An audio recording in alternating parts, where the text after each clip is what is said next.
අපි දැන් බලමු TCL TV එකක කොහොමද ඩෙමෝ වීඩියෝ එක ප්ලේ කරන්න කියලා. ඔයගොල්ලෝ මුලින්ම කරන්න ඕනේ මේ ඩෑෂ්බෝඩ් එකට යන්න.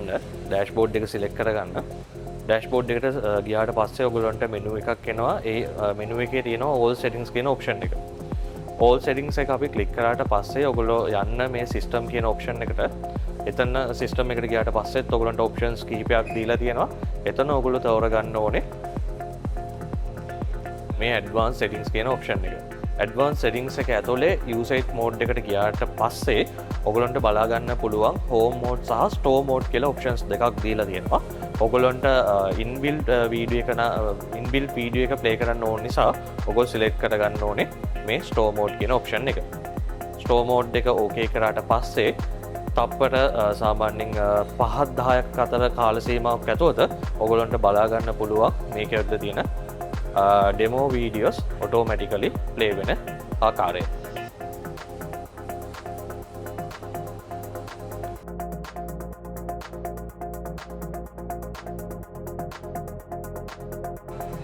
මේ විදිහට ඔයගොල්ලන්ට බලා ගන්න පුළුවන් TCL TV එකේ demo video එක play වෙන විදිය.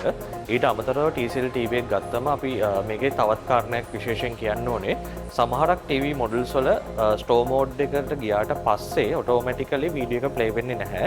ඒ වගේ අවස්ථාවක් ආවොත් ඔයගොල්ලෝ කරන්න ඕනේ අයිත් home option එකට ගිහිල්ලා මෙතන මේ TCL TV කියන option එක select කරගන්න. TCL TV කියන option එක select කරගත්තට පස්සේ ඔයගොල්ලන්ට බලා ගන්න පුළුවන් මේකේ තියෙන demo video එක automatically play වෙන විදිය.